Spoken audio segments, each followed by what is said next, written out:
At a time in their lives when they're supposed to be nurtured and protected, children in Pakistan are living in prison with their parents.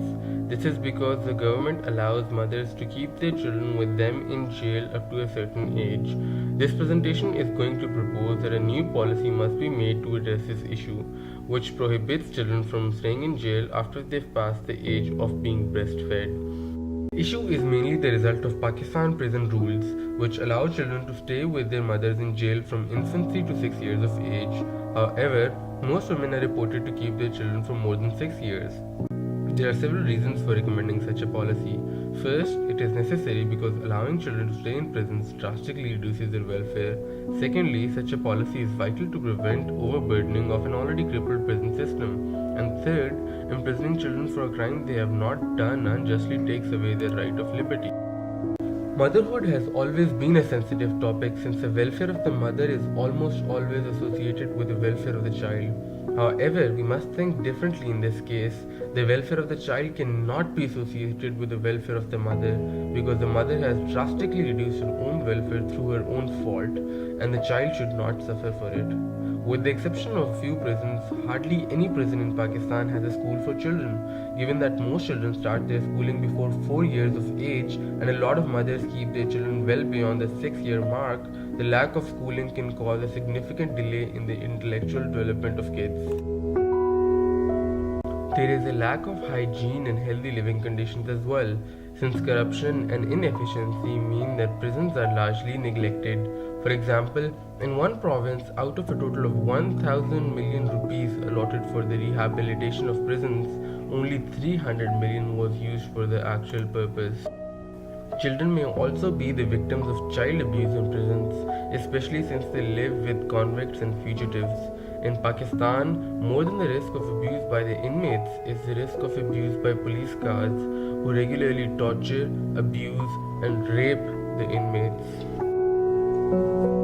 This leads to a case where the child is psychologically and physically hurt at a crucial point in his or her life, as the Minister for Human Rights in Pakistan testifies. Because we think that it is not appropriate for the psychological, mental development of a kid to be brought in, to be taken care of within the jail premises, because it has long psychological, social impact of a child. Secondly, keeping children in jail increases the burden on an already ineffective prison system. Pakistan's prisons are already well over their capacities.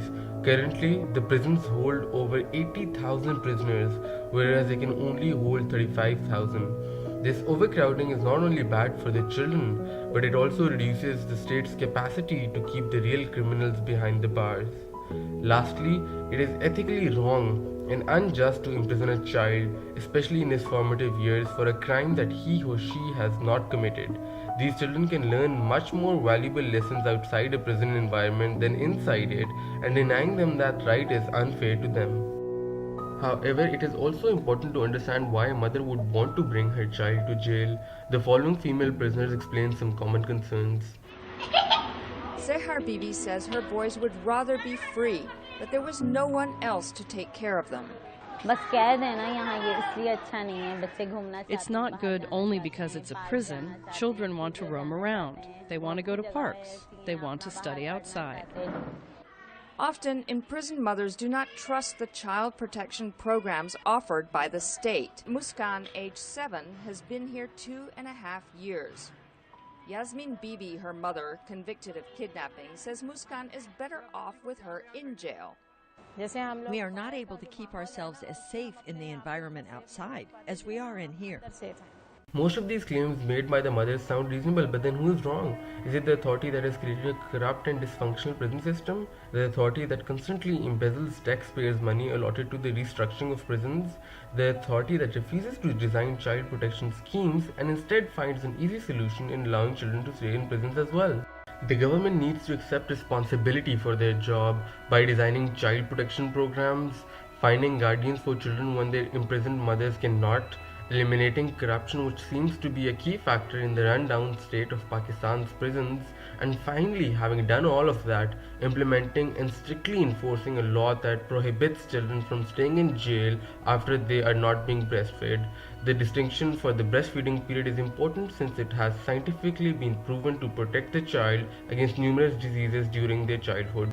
This will result in educated, stable, and independent children who will ultimately become better citizens in the future.